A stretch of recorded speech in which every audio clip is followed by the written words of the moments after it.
Connected to the cloud. All right, and welcome to the second episode of the Husky Boy Project. Today, I'm quite honored to have my lovely wife, Lauren Lee, on this podcast. We only have 30 minutes of her time, so we're going to get straight to the point. But Lauren, could you just tell people, why I say you're the most woke person I know? I don't know. You say that. So you tell them why you say that. Well, needless to say, I've known Lauren for multiple years. I married her because she continues to bring out the best version of myself. She allows and gives me space to do that on a daily, monthly, annual basis, basically since I've known her. And she has, you know, she I watched her go through yoga training, really get to know that side of her. She's probably one of the most compassionate, caring individuals I know. Also, one that's more than willing to step in if she sees injustices in society. And as of late, being able to give your gift of meditation and calm to the masses and be able to see you grow and learn and continually seek out education, educating of your mind and your body and your soul. And with that, I'm consuming some of that as well. And I think that there's a valuable message that you've kind of started picking up on or getting more in tune with. And what I'm excited to talk to people about, which is kind of in line with Husky Boy, and what I want to do is be able to give people the roadmap on how you even start with loving yourself, right? So the process of self-love and kind of reprogramming the mind, because that's where most transformation has to start within your career, within your life, within your family. All has to start within your mind. So utilizing that as a muscle, how can you program your mind for that type of transformation as well? And so just kind of want to hear your take on the process of self-love, what you've learned, what your understanding of that means, and how it could potentially help someone that is currently in the state of not liking who they are, not liking how they look, and how they can pull themselves and separate themselves from that thought and get them into a better place. Well, okay. Well, as you were talking, I just wanted to say, you don't give yourself enough credit. That you are just as woke. You are going through just as much transformation as just yours is different. Ours looks different. So I would actually ask you, what was the turning point for you in going through a physical transformation and getting your mind in a place where you felt like, okay, I'm wanting to make a physical change for myself about the way I look. Like where were you in your mind in order to make that happen? I mean, I think I'm still on that journey. I think there's days I'll look in the mirror and be like, oh man, you're looking good. But there's days where I'm I hate on myself for letting my needs of food kind of take the hold for longer periods of time than a healthy individual would probably let themselves. I think there's still tendencies that I'm working on as a Husky boy. My gas station donuts, like that's not a normal thing. Like when I go to the gas station, I grab a donut. It's probably not the best thing for my long-term health. But being able to couple that with my love of training is why I'm kind of able to do that and not, become a huskier boy, where a lot of people just have that one piece of it and don't do the training part, right? But for me, I think the turning point of my willingness to change and open up was just knowledge, right? Like a lack of knowledge, a lack of nutrition, a lack of, I mean, I've said this to you a million times, and it seems like there's maybe a fly downstairs. Yeah, there's like a gnat down here. um, but I thought eating healthy was just chicken and vegetables, but my chicken and vegetables was a pre-made Tyson chicken pack and canned corn, right? Like that's not healthy. we met in what, 2012. I think you taught me how to cook vegetables, like fresh vegetables, salmon, chicken, like in a pot. And before that, I'd never eaten like that. Like I always ate out. I always had like pre-made like meals or something that was processed. So just like learning that there's this other aspect of life that tastes good and you actually kind of feel a lot better when you're eating better just started like a gradual transformation of my knowledge gap that there was. And that's a piece of this too is, making sure that we, part of the Husky Boy transformation is around education, but it's mind, body, soul, right? And the body is the training, the nutrition piece of it, but you're here to kind of guide us through the mind and I would, usually the soul. I would do my best. I would do my best. I think education is a big piece, right? I think we're just not educated on how to love ourselves. So this is something we live together, we're married together, so we definitely talked about this. So last night I told you that we could talk about object referral and self-referral. What object referral means is that you are looking to everything else to justify and to validate who you are. So like, for us growing up, what some of the first things that we recognized is how we are going to be validated in the world is through our parents. Are our parents going to validate us? And then we get into the school system, and then we're looking for our teachers to validate us, and then we're looking for our peers to validate us.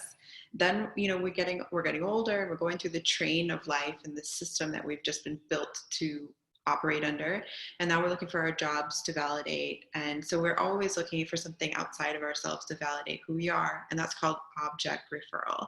It's pretty much a dead end. You're never going to get enough validation, you're never going to get enough of whatever it is you're seeking that's an object to be able to validate who you are. So if we lived in a world where we were being navigated and educated on self-referral, where we're looking internally for our own inner validation, it would eliminate a lot of these hardships that a lot of us are experiencing, where when we get rejected by our peers and we get rejected by our parents, by our teachers, by the job, if you've ever been fired or let go, I mean, that can crush somebody because now you have your identity pulled into that. Now let's talk about the physical body. If you're dependent on the world to tell you how your body is supposed to look, then anytime the narrative changes in the world on how a body is supposed to look, that's going to affect you. Any change, any conversation, any comment. I mean, not too long ago, my daughter just said, our daughter said, "Hey, mom, you're fat." But in my mind, had she said that maybe like 5-6 years ago, that could have rocked me for sure. That could have been like, whoa, maybe my daughter sees me as a fat person. But that would be me relying on object or external referral. This is saying, okay, I know I'm not fat.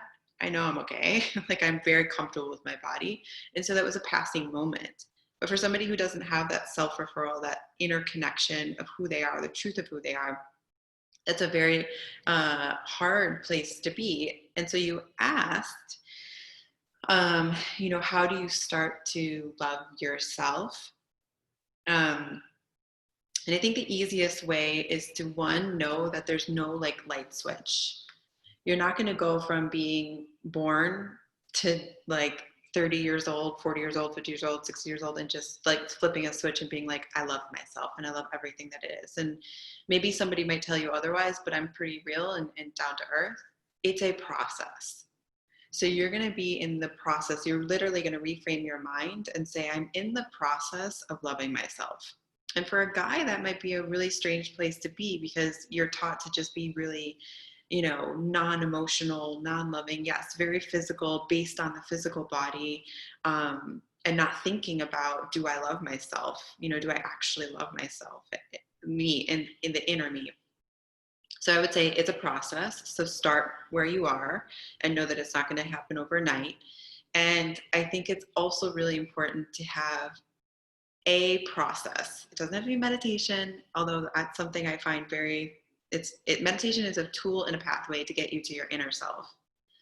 You need to have something that's going to take you outside of the physical body, outside of the narration that's in your mind, and take you to a place within that has inner peace, that has compassion for yourself. And some people it's woodworking, it's, some people it's running, some people it is truly meditation. But you're going to need something that's going to be able to take you away from this hatred, this self-hatred, this space of self-hatred, so that you can see it's possible. Yeah. No, I think that makes a lot of sense. And it's funny, I was I was in a garage gym this morning and working out, and I did a post because I realized, and I never really thought about it this way. It's just like, if how you get to what I think you're talking about is having this separation between mind and soul versus like the physical form of a body, right? Like, this is what I look like, how I am is the vessel of my soul, and like it's basically like it's my car, right? But it's the It's your car. house. It's your house. It's like what you were given, and this is what you have. But understanding who you are separate from that body is really the true piece that we understand. And the more we disconnect that imagery, or that, I guess, kind of that ego, right, into just the mind and the body, and understanding who that individual is, you care less about the vessel. Now you want to make sure the vessel is there and is carrying you into the future as long as possible. You need to care about your vessel, but you can't judge one vessel versus another person's vessel. You can only Yeah. look at Eh, the inner, right? yeah. Even though I looked at it this morning when I was working out. Yeah. I think those are moments of enlightenment. I think we have also experienced enlightenment as like this, like ascendant, then we're enlightened, and then we're just like this pure consciousness. Today, in today's world, we're going to have like moments where we're having intellectual enlightenment, or soulful enlightenment, conscious enlightenment. And so that moment and an understanding that I am a soul and not my physical body is a big moment. And especially somebody who is having self-hatred or is hating the body that they're in, it's a very empowering moment to realize, oh, I'm not this physical body, because truly this physical body is not going to last forever. I am the soul. I'm the soul that's chosen. And I think this is another really important thing to remember. And I don't think it's something that's, especially within your community, somebody who's really focused on their physical body. It's so rare that you're thinking about your soul and the eternity and the unlimited possibilities of a soul. That, you chose this body. You chose to be here in the world right now, in this body, in this life, looking through the world through your eyes, through your experiences. It's very intentional.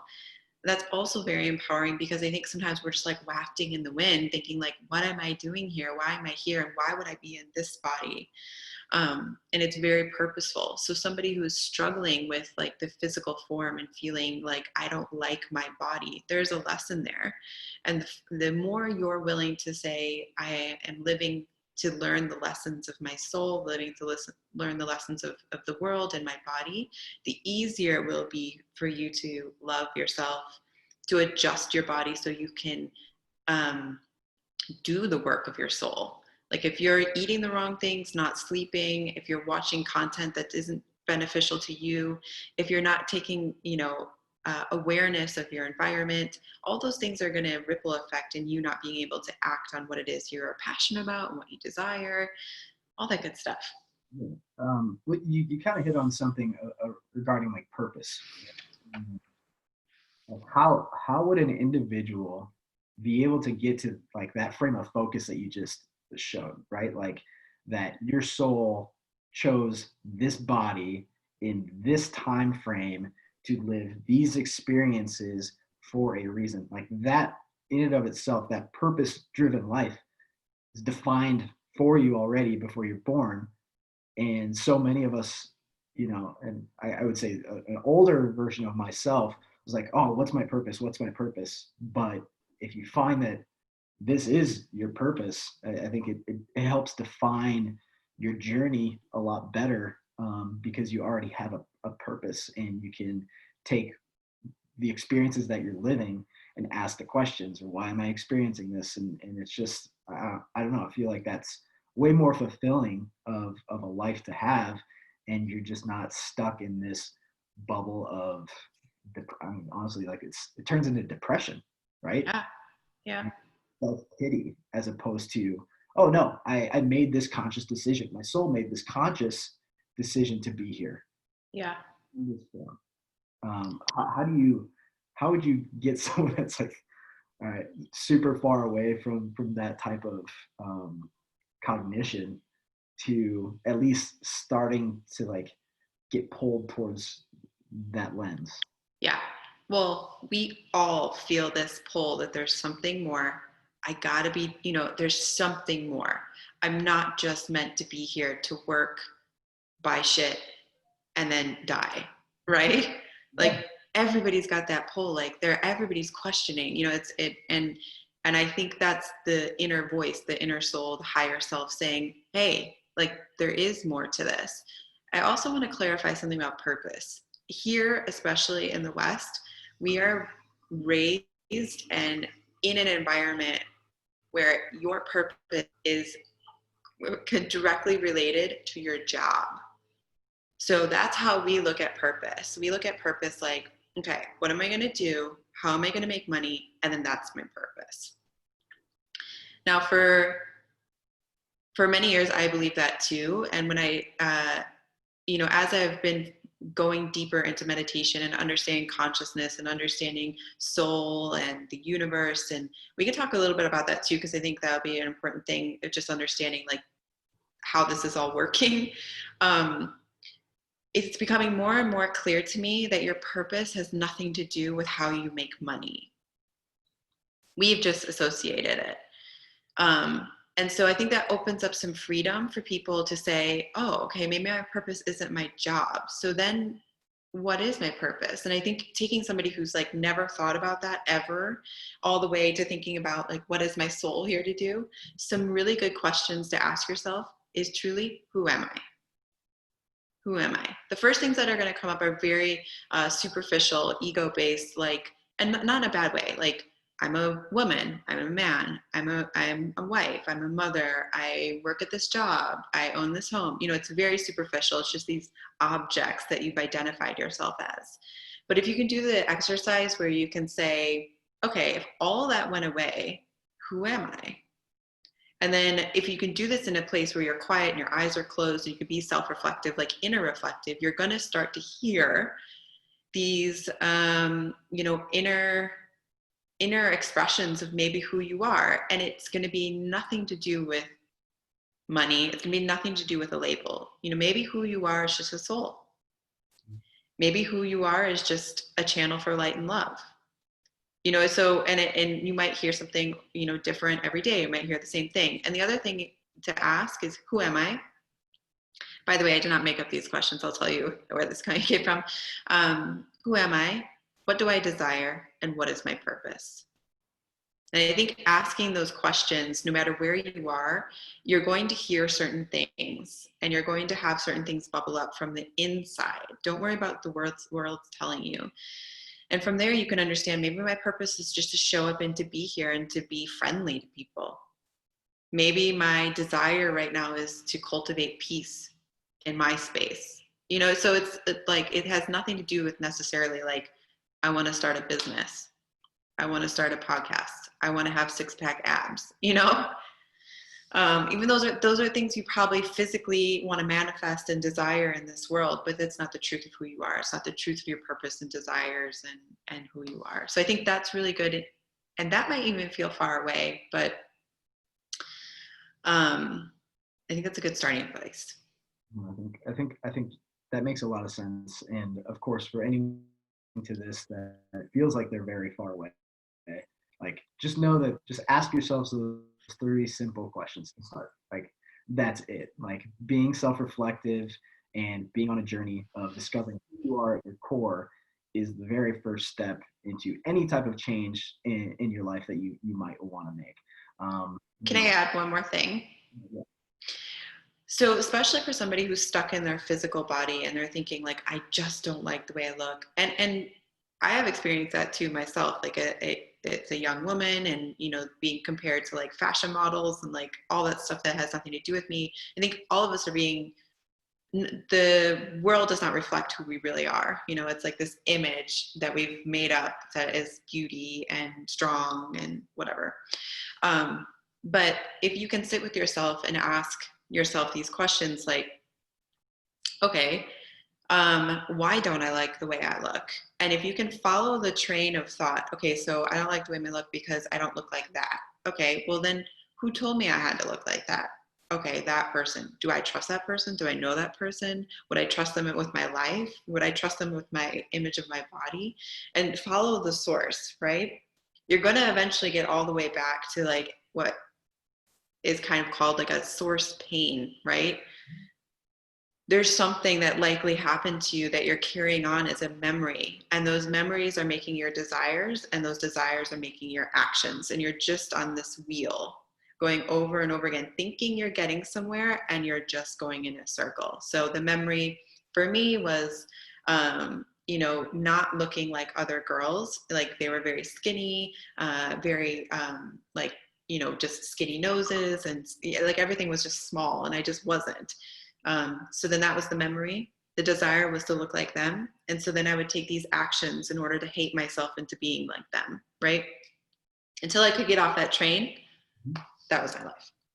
No, I mean that was me for the longest time. Just kind of, and the only place that I found solace as like a young kid was that there were other big kids with me, right? Like grade, we had the 100-pound club, right? And it was our badge of honor because everyone else was much less than 100 pounds in the third grade.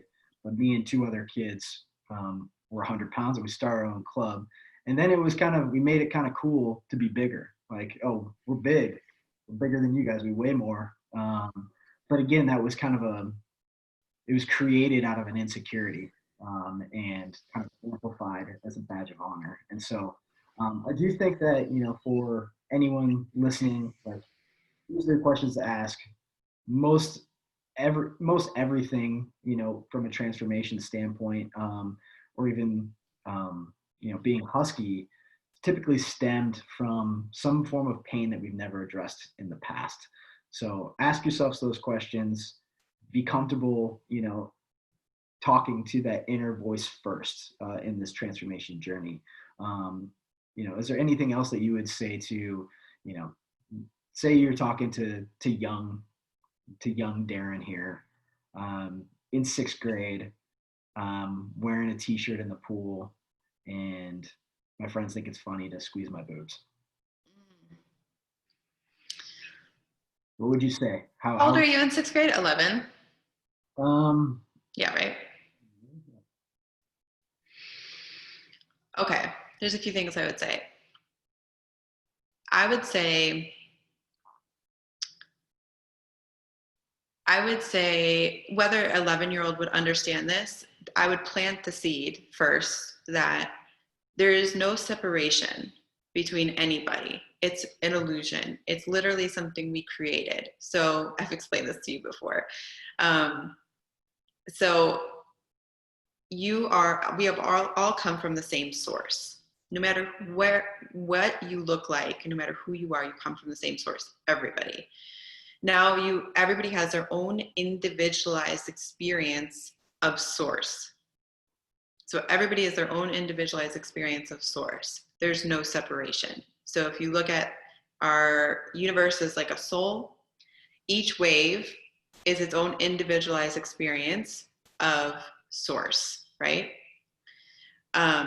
Each wave has its own character and its own experiences, but you cannot take the ocean out of the wave, meaning you cannot take source out of anybody. We're all the same. We're just having our own individual experiences. Universe is, I think universe you were saying is the ocean. Yes. Sorry, did I not say that right? No, it's okay. And then each individualized wave is its own experience, but it's still part of this massive ocean. It's still considered ocean. It's You still literally can't take the ocean out of the wave.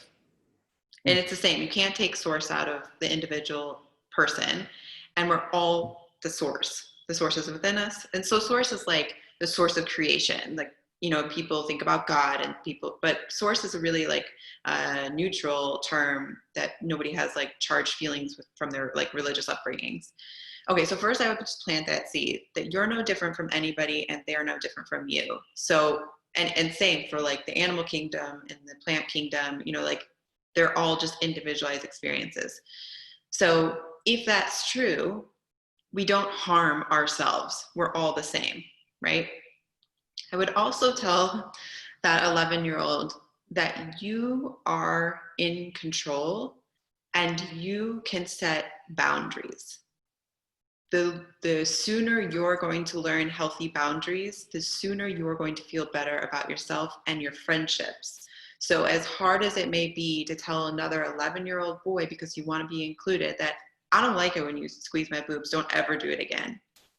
Like that's a healthy boundary, and that's something of you claiming your own self. And even in you saying that, your friends might be like, whoa, whoa, whoa, hey, you know, like they may make a big deal out of it, but they will never forget and they will never do it again. And if they were to do it again, you know for sure that's not your friend and you don't want to associate.